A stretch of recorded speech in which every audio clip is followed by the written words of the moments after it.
Padre e hijo fueron los autores del atentado terrorista en Australia que dejó 15 fallecidos y más de 40 heridos. Según la policía, los atacantes de 24 y 50 años tenían un arsenal de armas, además de un vehículo cargado con explosivos que fueron desactivados por la policía.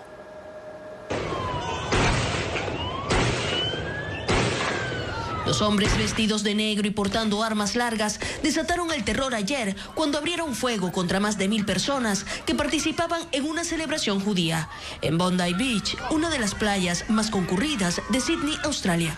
Las autoridades los identificaron como Sayid Akram, de 50 años, y Navid Akram, de 24, padre e hijo.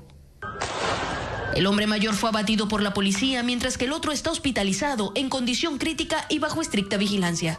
En el lugar del ataque, los agentes encontraron 4 armas largas, municiones y un vehículo con 2 artefactos explosivos artesanales sin detonar, así como una bandera del Estado Islámico. Según las investigaciones, ambos le dijeron a su familia que irían a un viaje de pesca, pero se hospedaron en un hotel donde se encontraron otros 2 fusiles y chalecos antibalas. De los antecedentes de los atacantes, se conoce que el padre llegó a Australia en 1998, aunque no se dice cuál es su origen. Tenía residencia y licencia para porte de armas de cacería. Su hijo Navid nació en Australia, fue investigado durante 6 meses en 2019 por presuntos vínculos con células terroristas, pero las autoridades determinaron que no representaba ningún peligro. El gobierno australiano dijo que se trató de un ataque de extremismo religioso contra la comunidad judía que dejó 15 fallecidos y más de 40 heridos. Centenares de personas rinden homenaje a las víctimas, entre las que hay una niña de 10 años. París suspende el concierto de Año Nuevo en los Campos Elíseos por riesgos de seguridad. La policía de la capital francesa presionó a la alcaldía para que cancelara el evento por las dificultades que representa el resguardo de más de 1 millón de asistentes. Sin embargo, se mantendrá el tradicional show de fuegos artificiales. La medida fue ratificada este fin de semana y ocurre tras el ataque terrorista en Australia. Familiares de presos políticos en Venezuela exigen su liberación antes de Navidad. En un acto en la Plaza Bolívar del municipio de Chaco, en el este de Caracas, protagonizaron una cena simbólica en homenaje a sus parientes. En la mesa había adornos con los nombres de los detenidos, la mayoría arrestados tras las elecciones de julio de 2024, cuando salieron a protestar por el fraude con el que Nicolás Maduro se adjudicó un nuevo periodo de gobierno.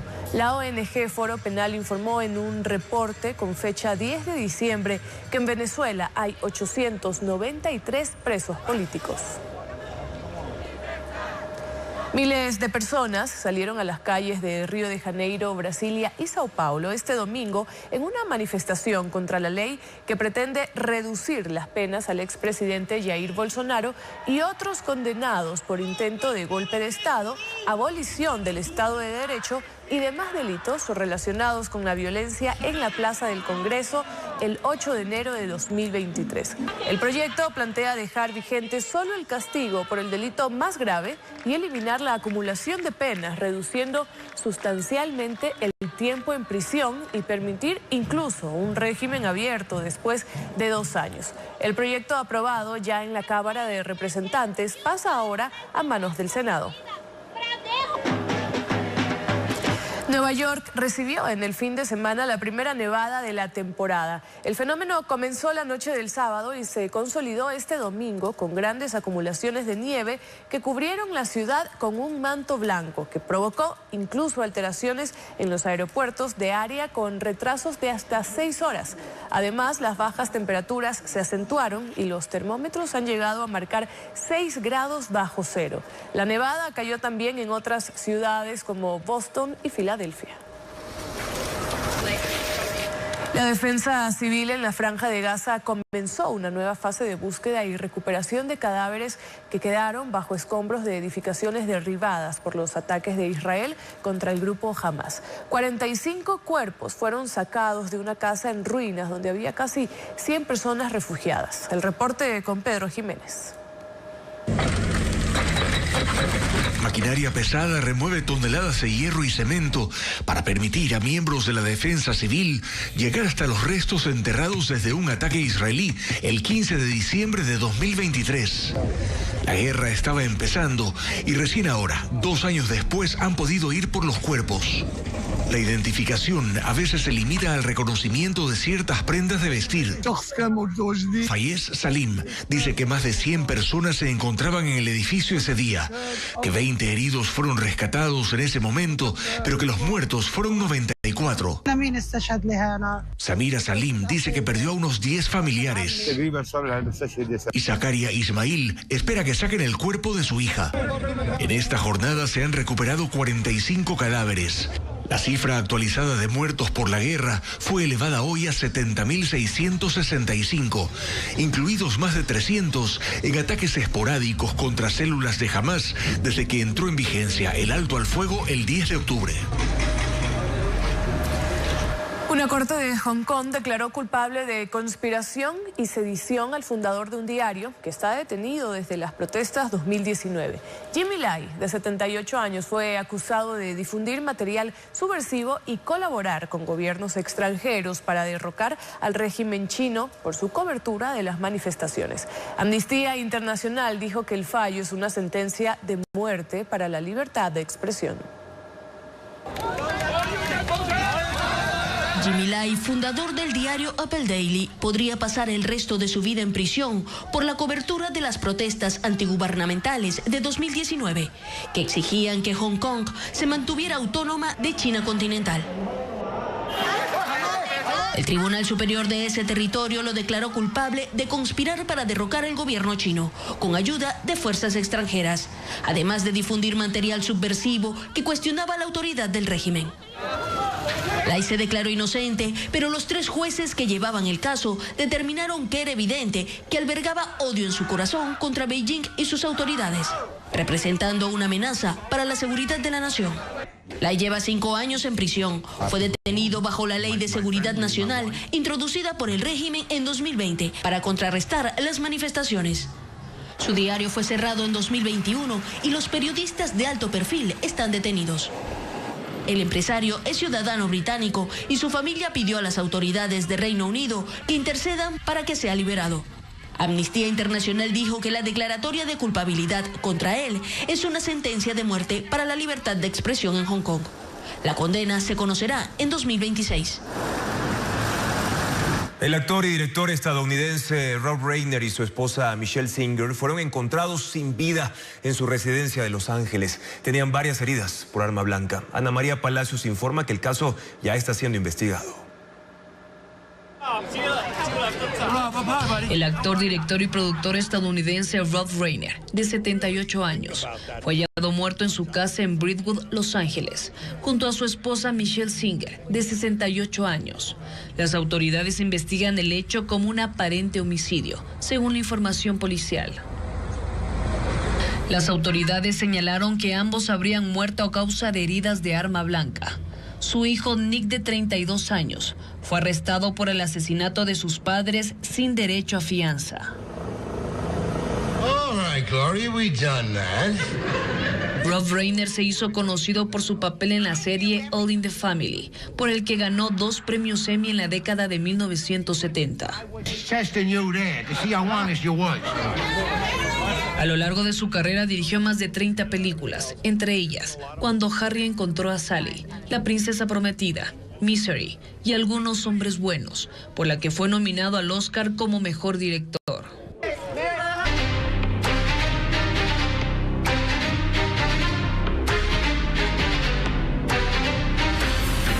Masacres, violencia y descontrol. La policía informó a Televistazo que los sicarios que asesinaron a 4 hermanos dentro de su vivienda en Guayaquil se equivocaron de objetivo. A pesar de eso, los criminales atacaron sin piedad a estos jóvenes que tenían entre 16 y 26 años. Berlín Ochoa informa además que un niño de 10 años y su madre se salvaron de ser ejecutados. Un día después de la masacre, en el bloque 1 de El Fortín, al noroeste de Guayaquil, el silencio pesa.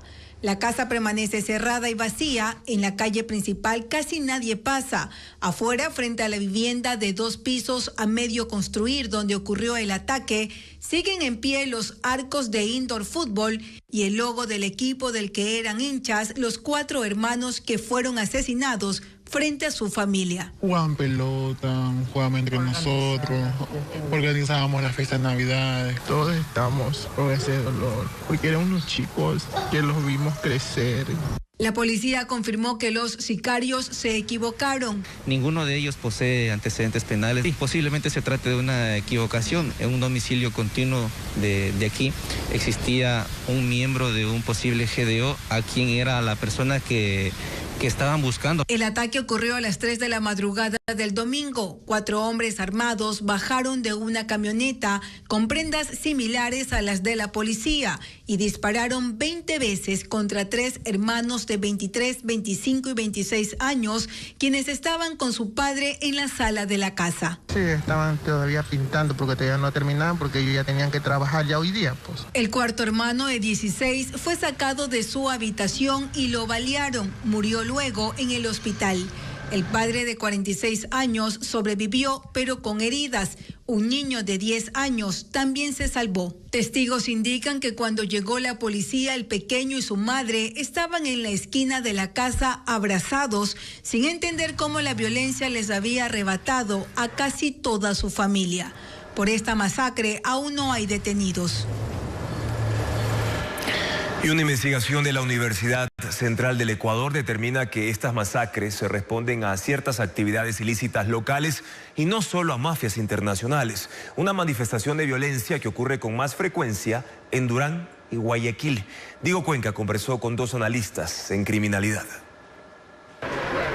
En Ecuador, las masacres marcan una nueva manifestación de la violencia, porque el común denominador durante los fines de semana son los ataques contra grupos de 3 o más personas. El Observatorio Ecuatoriano de Conflictos de la Universidad Central investigó los asesinatos múltiples y determinó que en los últimos 11 años ocurrieron más de 38.000 homicidios intencionales, pero solo el 27% estuvo relacionado con el tráfico de drogas, según datos del Ministerio del Interior. No tiene que ver con el crimen organizado, tienen que ver con criminalidad común, tienen que ver con un expansivo mercado de armas que no tiene control en el país, pero que no necesariamente están atados a las grandes mafias internacionales. Y para resolver esa reproducción social se requiere una cosa que es inmediata e inminente: desarmarle a la sociedad. Según el programa de investigación sobre orden, conflicto y violencia de la Universidad Central, en el 2024 hubo 774 masacres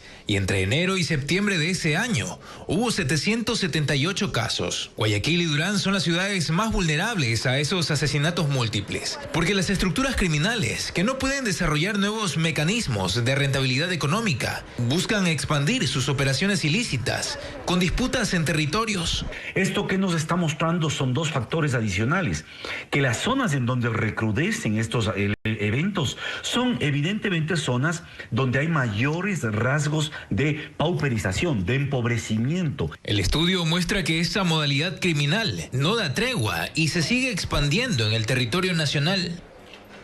Seguimos con más. El salario básico unificado para 2026 será de $482. El incremento es de $12, es decir, hasta este 31 de diciembre se pagarán $470. Ahora, el Consejo Nacional de Trabajo y Salarios fue el organismo integrado por representantes de los trabajadores, empleadores y también el gobierno nacional. La primera reunión se desarrolló el pasado jueves 24 de noviembre y el Consejo debía definir hasta el 20 de diciembre. Ahora, si no alcanzaba un consenso, el Ejecutivo tenía que tomar la decisión del monto de incremento para el siguiente año en cuanto al salario básico unificado, como ya ha ocurrido en años anteriores. Reiteramos, el salario básico para 2026 será de $482. Cambiamos de tema ahora para contarles que el lunes 22 de diciembre, es decir, el próximo lunes, el tribunal dará a conocer la sentencia en el denominado caso de los 4 niños de las Malvinas, en el que 17 militares están siendo procesados. Bessie Granja con el seguimiento de las investigaciones.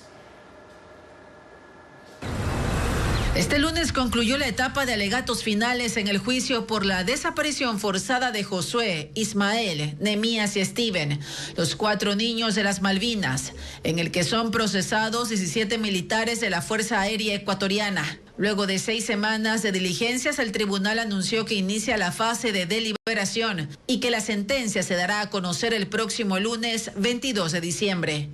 En los alegatos, la Fiscalía precisó la acusación contra el subteniente que estuvo al mando de la patrulla, solicitando para él la pena máxima agravada de 34 años, 8 meses de prisión, al igual que para otros 10 acusados como autores directos.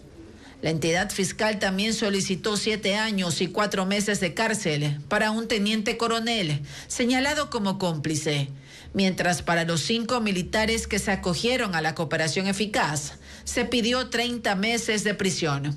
También se incluye la implementación de un programa de capacitación obligatoria y permanente en derechos humanos para todo el personal de la Fuerza Aérea. Y en memoria de los niños fallecidos, que el puente de la avenida 25 de Julio, donde ocurrió la aprehensión, sea denominado oficialmente Niños de las Malvinas. En plenas fiestas de Navidad y fin de año se intensifican los controles aduaneros en los aeropuertos de Quito y Guayaquil para evitar el ingreso de mercadería con fines comerciales. María Gabriela Carpio explica que la medida busca frenar redes y a personas que intentan ingresar grandes cantidades de mercancía que superan los límites de uso personal y así evitar el pago de los impuestos. Es temporada navideña y en los aeropuertos de Quito y Guayaquil el movimiento es intenso. Maletas con sobrepeso y controles aduaneros más visibles marcan la jornada en las salas de arribo internacional. Hay viajeros que pasan sin inconvenientes, pero otros son derivados a una revisión más detallada de su equipaje, como parte de las acciones para evitar el ingreso de mercadería con fines comerciales. Tratamos de combatir el comercio ilegal. Conocemos que hay ciertas redes que tienen como propósito traer mercancía justamente en esta fecha, ¿no? Del 11 al 23 de diciembre van a tratar de ingresar 200 maletas con pedidos. Está abiertamente en las redes dicho, ¿no? Mientras continúan las revisiones, los pasajeros avanzan. Franklin llegó desde Nueva York de visita al país por las fiestas. Estaría bien porque hay mucha gente que la verdad sí viene a vender sus productos, pero en este caso yo lo que hago es traer regalos nada más.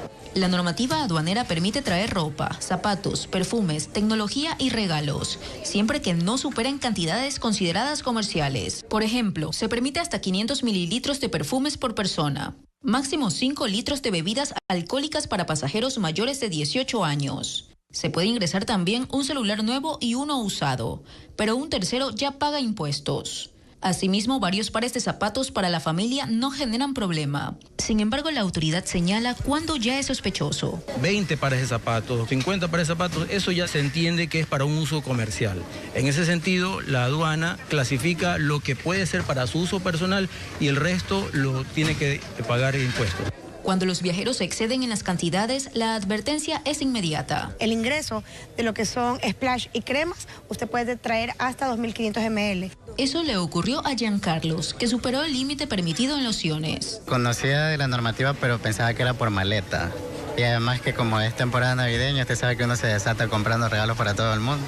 En redes sociales, estos controles han generado sorpresa y reclamos, porque aducen que es la época en la que la gente más trae para su consumo. Sin embargo, desde la aduana aclaran que las revisiones no se aplican a todos los pasajeros, sino a quienes presentan alertas como viajes frecuentes, exceso de maletas o volúmenes inusuales de mercancía.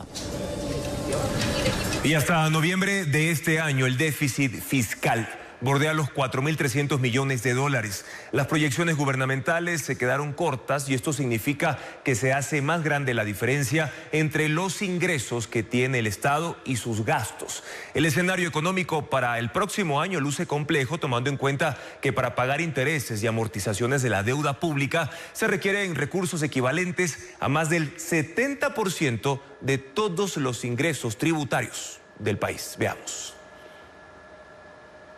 Aunque la ministra de Economía había expresado a mediados de año que su expectativa era cerrar el 2025 con un déficit fiscal de 3.000 millones de dólares, el desempeño evidencia que su proyección se quedó corta. Según el Observatorio de la Política Fiscal, en los 11 primeros meses del año, el resultado de la ejecución presupuestaria deja un déficit de 4.289 millones de dólares y falta por contabilizar diciembre. Decir que falta diciembre solo se puede entender como que el déficit se va a incrementar. Técnicamente, no hay forma de que sea distinto. El déficit fiscal no es otra cosa que la diferencia que tiene un gobierno entre sus ingresos y sus gastos. Es el dinero que falta para poder ejecutar todo lo que se ha planificado en un año. Observaciones independientes señalaron hace meses que el déficit de este año estaría por sobre los 5.000 millones de dólares y cuando ingresen los datos de diciembre estará claro que no se equivocaron. A falta de esos valores, ya no hay duda de que los resultados del 2025 revierten el descenso que había mostrado ese indicador. A saber, en 2023 el déficit fue de 5.789 millones, en 2024 cayó a 3.107 millones y en 2025 ya va casi por 4.300 millones. Con este escenario en el que los ingresos no alcanzan para cubrir los gastos, el 2026 se proyecta como un año complejo en lo económico, entre otras cosas porque el peso de la deuda en 2026 es alto. El Observatorio de la Política Fiscal señala que solo en intereses habrá que pagar 4.470 millones de dólares y por amortizaciones 8.532 millones, un total de 12.822 millones.